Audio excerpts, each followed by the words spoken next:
सभी को नमस्कार। रिट का जो एग्ज़ाम हुआ था 24 तारीख को फोर्थ शिफ्ट के अंदर सेकंड पारी में, उसके हम हिंदी के भाषा एक हिंदी के कुल 30 प्रश्न देखेंगे। जिन्होंने फर्स्ट भाषा सेलेक्ट की थी उनके लिए हैं ये। प्रश्न नंबर 31 है, निम्नलिखित वाक्यों में विधानवाचक वाक्य है। सगुन मेरी सहेली है, आप कहाँ जा रहे हैं, अनुष्का अपना कमरा साफ करो, अरे यह क्या हो गया। तो इसमें ए नंबर जो ऑप्शन है सगुन मेरी सहेली है, इसका राइट आंसर हो जाएगा। बाकी देखिए बी नंबर ऑप्शन में दे रखा है आप कहाँ जा रहे हैं। ठीक है, तो ये आप कहाँ जा रहे हैं ये प्रश्नवाचक भी हो गया। दूसरा है अनुष्का अपना कमरा साफ करो, यह आज्ञार्थक हो गया। डी नंबर में है अरे यह क्या हो गया, तो यह विस्मयादिबोधक वाक्य है, तो इसके अंदर ए राइट आंसर हो जाएगा। आगे देखिए 32 नंबर प्रश्न है, रचना के आधार पर वाक्यों में से भिन्न वाक्य हैं। तो रचना के आधार पर सरल, संयुक्त और मिश्र 3 प्रकार के वाक्य होते हैं। तो इसका जो राइट आंसर हो जाएगा सी ऑप्शन, निषेधात्मक वाक्य। प्रश्न नंबर 33 देखिए, भूला दुख दर्द याद आना अर्थ को प्रकट करने वाला मुहावरा है। तो घाव हरा करना, घड़ों पानी पड़ना, घर फूंक कर तमाशा देखना, घास काटना। तो इसका ए ऑप्शन राइट आंसर हो जाएगा, घाव हरा होना। प्रश्न नंबर 34 देखिए, आंख का अंधा और गांठ का पूरा लोकोक्ति का अर्थ है जानबूझकर विपत्ति मोल लेना, पूर्णतः बंधन रहित, सब और कष्ट ही कष्ट होना, या बुद्धिहीन किंतु संपन्न। बिल्कुल डी इसका राइट आंसर हो जाएगा, बुद्धिहीन किंतु संपन्न। नेक्स्ट देखिए, मात्रेतर भाषाओं के शिक्षण की प्राचीन विधियों में से भिन्न विधि है। बहुत अच्छा प्रश्न आया है कि मात्रेतर भाषाओं के शिक्षण की प्राचीन विधियाँ। अब ये मात्रातर भाषाएं कौन सी होती है, इसमें दोस्तों मातृ धन इत्र शब्द से मना, मातृ धन इत्र शब्द से, यानी मातृभाषा से जो अलग भाषाएं हैं उनमें कौन कौन सी शिक्षण विधि हम काम में लेते हैं, उनमें से हमको भिन्न बतानी है, यानी कौन सी नहीं ले सकते हम। मातृतर भाषाएं यानी मातृभाषाओं को छोड़ करके, जैसे अंग्रेजी माध्यम, जैसे इंग्लिश मीडियम, हमें अंग्रेजी जो है पढ़ानी है किसी को, तो उसके अंदर कौन सी विधि काम में नहीं ले सकते हैं। तो भाषा संसर्ग विधि काम में ले सकते हैं, खेल विधि ले सकते हैं, पाठ्य पुस्तक प्रणाली ले सकते हैं, अप्रत्यक्ष विधि काम में नहीं ले सकते हैं। ठीक है, वो तो इनडायरेक्ट मेथड हो गया, यानी कि अप्रत्यक्ष विधि हो गई। तो इसका बी ऑप्शन आंसर हो जाएगा।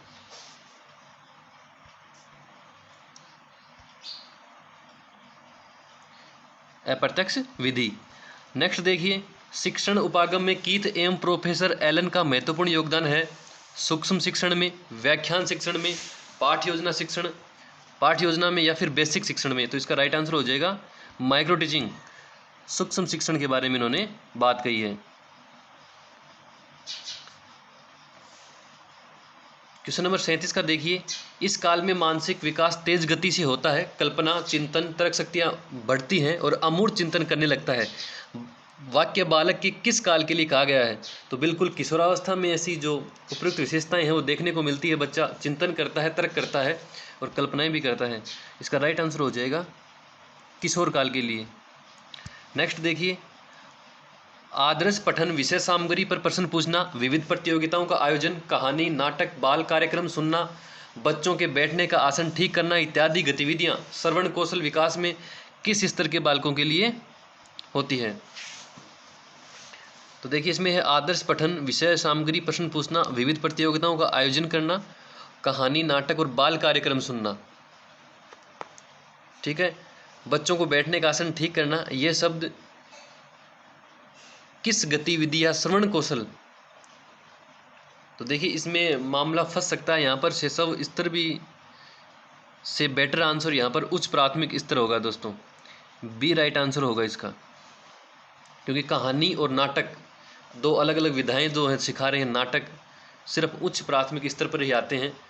हाँ, कहानी होता अकेला तो शैशव स्तर कर सकते थे। तो बी ऑप्शन इसका राइट आंसर हो जाएगा। बच्चों के लिए भाषा सीखने का सर्वोत्तम समय होता है 6 से 9 वर्ष, 12 से 15 वर्ष, 18 से 21 वर्ष या 21 से 24 वर्ष। और जैसा कि बताया गया है कि स्कूली आयु होती है वो 6 वर्ष से स्टार्ट होती है। तो इसमें 6 से 9 वर्ष जो ए ऑप्शन है वो राइट आंसर हो जाएगा।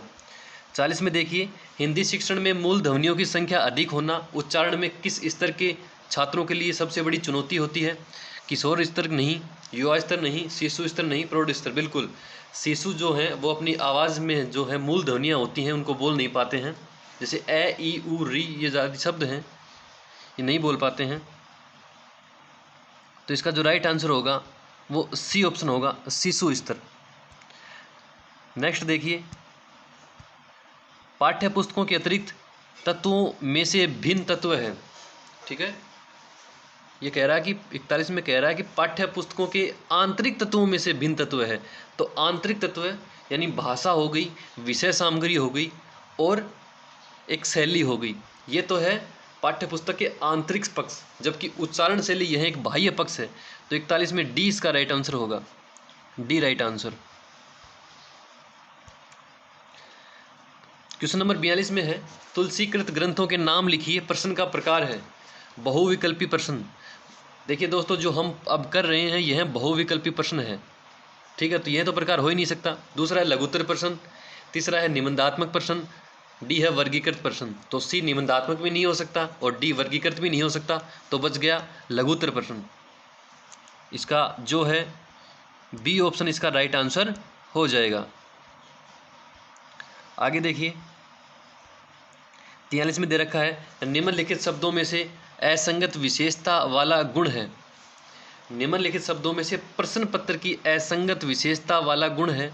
विश्वसनीयता होनी चाहिए, वैधता होनी चाहिए, उसकी व्यावहारिकता होनी चाहिए, अति व्यापकता, उसका जो अधिक व्यापक नहीं होना चाहिए। तो सी इसका राइट आंसर हो जाएगा। 44 में देखिए, सतत एवं व्यापक मूल्यांकन प्रणाली उपयुक्त है, परंतु यह लाभकर तभी हो सकती है जब मूल्यांकन पक्षपात रहित हो और आंतरिक मूल्यांकन व वार्षिक परीक्षा के प्राप्तांक अलग अलग दर्शाएं। ए ऑप्शन तो ये है, बी है, शिक्षकों, छात्रों एवं अभिभावकों की समय समय पर चर्चा न हो, ये तो बिल्कुल नेगेटिव हो गया, हो नहीं सकता। सी है, छात्रों पर वर्ष भर परीक्षा का तनाव बने जिससे पढ़ते रहें, ये भी गलत है। तनाव तो हमें किसी हालत में देना ही नहीं है बच्चे को। शिक्षक व छात्र दोनों परीक्षाओं में व्यस्त रहें जिससे अच्छे अंक प्राप्त हों, ये भी गलत है। तो इसका राइट आंसर ए सबसे बेस्ट विकल्प है। 44 के में ए ऑप्शन राइट आंसर हो जाएगा। आगे देखिए, 45 से 54 तक जो प्रश्न है वो एक गद्यांश दिया गया है, इनको पढ़ करके इन प्रश्न देखने हैं। तो डायरेक्ट हम प्रश्न देखते हैं। 45 के में है, घोर शब्द का पर्याय है कठिन, निश्चित, सहज या दुर्बोध। तो घोर होता है कठिन। देखिए दोस्तों, जब आप इस गद्यांश को पढ़ेंगे तो उससे भी आप अर्थ ग्रहण कर सकते हैं। यहाँ पर जो शब्द आया है घोर अत्याचारी, तो यहाँ पर हम कठिन से ही शब्द को अर्थ ले सकते हैं। बी, सी और डी अगर घोर की जगह रख करके इस पूरे लाइन को बोलते हैं तो कोई अर्थ नहीं निकलता है, तो उस आधार पर भी हम इसको प्रश्न को सही कर सकते थे। अत्याचारी शब्द में संधि का प्रकार है, बिल्कुल दोस्तों यहाँ पर यण संधि है। 46 के में यण संधि राइट आंसर हो जाएगा। इसमें अति धन आचारी होगा और ई का यह बन जाता है। आपने संस्कृत में इको यणची सूत्र पढ़ा होगा, उसमें ई का क्या हो जाता है, यह। 46 के में सी आंसर। प्रश्न नंबर 47 में था, कालाग्नि शब्द में समास है। तो यहाँ पर देखिए काल अग्नि, ठीक है, अग्नि रूपी काल रूपी अग्नि, यहाँ पर इसका वह बनेगा विग्रह, और यहाँ पर कर्मधारी समास होगा, क्योंकि विशेषण विशेष्य जहाँ होता है वहाँ पर हमेशा कर्मधारी समास ही होता है। प्रश्न नंबर 48 है, निम्नलिखित शब्दों में भाववाचक संज्ञा शब्द है उसके, तेज, पवित्रता और सीमा। बिल्कुल पवित्रता यहाँ पर क्या है, एक भाव दर्शा रहा है, तो सी इसका राइट आंसर हो जाएगा। प्रश्न नंबर 49 है, निम्नलिखित शब्दों में अव्यय शब्द है। तो यहाँ पर ए नंबर जो है कुछ यहाँ पर क्या है, अव्यय शब्द है, बाकी नहीं है इसमें। 50 में है, बहुत दूर तक और बहुत काल से पीड़ा पहुँचाते चले आते हुए किसी घोर अत्याचारी का बना रहना ही लोक की क्षमा सीमा है। वाक्य में रेखांकित शब्द में विशेषण का प्रकार है। तो बहुत काल से, यहाँ पर एक मात्रा, बहुत एक क्या है, मात्रा भी दर्शा सकता है। तो यहाँ पर होगा परिमाण, तो है बी ऑप्शन में भी परिमाण है और सी में भी है, लेकिन यह बहुत क्या है, अनिश्चितता दर्शा रहा है, इसलिए यहाँ पर सी इसका राइट आंसर हो जाएगा, अनिश्चित परिमाणवाचक विशेषण। प्रश्न नंबर 51 है, स्थिरता शब्द में प्रत्यय का प्रकार है क्रमवाच्य नहीं कृत प्रत्यय। देखिए यहाँ पर स्थिल एक शब्द है और शब्दों से बने जो प्रत्यय होते हैं वो तद्धित प्रत्यय कहलाते हैं या तद्धितांत उसको कहते हैं।